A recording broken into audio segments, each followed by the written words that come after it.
صفحے 2 سے میں شروع کرتا ہوں۔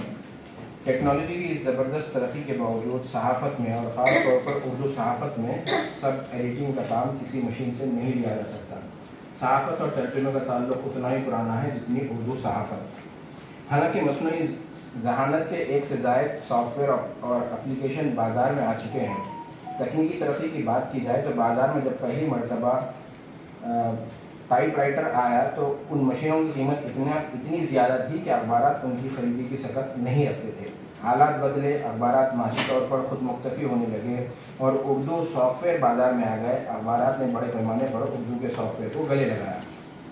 آج 99% اردو کے اخبارات کمپیوٹر کا استعمال کرتے ہیں، لیکن کمپیوٹر کا یہ استعمال ٹائپنگ اور صفحے سازی تک محدود ہے۔ ترجمے کے حوالے سے کمپیوٹر کسی کام کا نہیں۔ اخباری نامہ نگار ہو یا سب ایڈیٹر حضرات، خبروں کے انتخاب سے لے کر خبروں کی ایڈیٹنگ اور ترجمہ نگاری سبھی کام ان کی ذمہ داریوں میں شامل ہے۔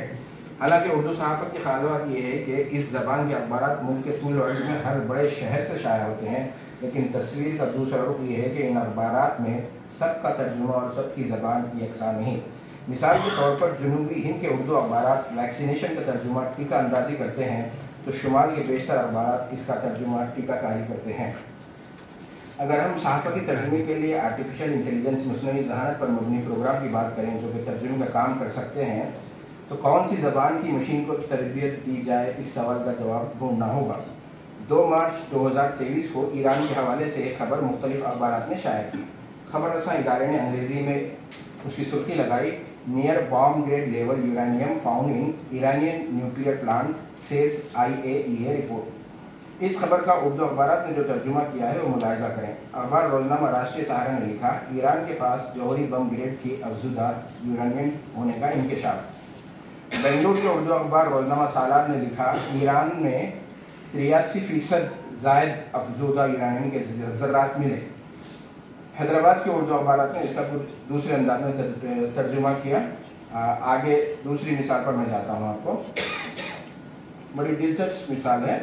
2 مارچ 2023 بنگلور کے اردو اخبار سالار نے ایک سرخی کچھ یوں لکھی، دنیا بھر میں ڈاؤن رہا، اردو میں لکھا ہے رسم الخط، دنیا بھر میں ڈاؤن رہا ٹویٹر انگلش میں، ہزاروں یوزرز ہوئے پریشان۔ یہ پورا اردو میں لکھا ہے، ہزاروں یوزرز ہوئے پریشان۔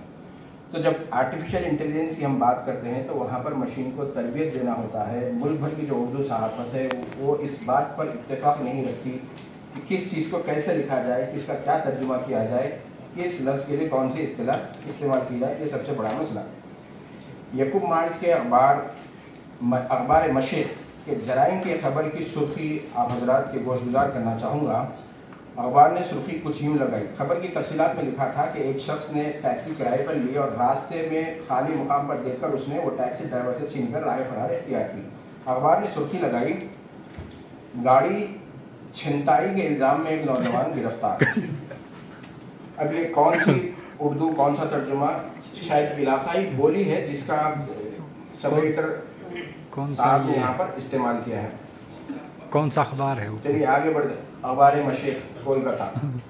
کئی مرتبہ اردو اخبارات ترجمے کی ایسی زبان استعمال کرتے ہیں جس کو لغت میں ڈھونڈ کر بھی معنی نہیں نکالے جا سکتے، اور نہ کسی اخبار میں یہ لکھا ہوتا ہے اگر آپ کو یہ خبر سمجھ میں نہیں آئی تو برائے کرم اس نمبر پر آپ ہمارے اس سب ایڈیٹر سے رابطہ کیجیے گا۔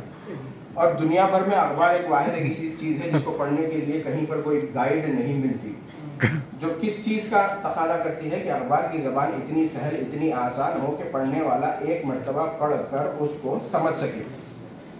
میدان صحافت میں کارگزار صحافیوں اور طلباء صحافت کو صحافتی ترجمے کے لیے جو بنیادی اصول سکھایا جاتا ہے وہ یہ کہ زبان آسان، جملے سادہ اور چھوٹے ہوں، اور اخباری زبان کی یہ بھی شرط رکھی گئی ہے کہ اس کی زبان عام قاری کو آسانی سے سمجھ میں آ سکے۔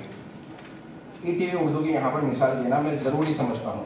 ETV اردو کے ساتھ سب سے بڑا مسئلہ یہی درپیش رہا کہ وہاں ارباب اختیار نے، کاپی ایڈیٹرز نے آسان زبان استعمال کرنے کے بجائے زبان کو آسان کرنے کا بیڑا اٹھا لیا۔ اس کا نتیجہ یہ نکلا کہ یو ٹرن جیسا لفظ خبروں میں لکھا اور بولا جانے لگا۔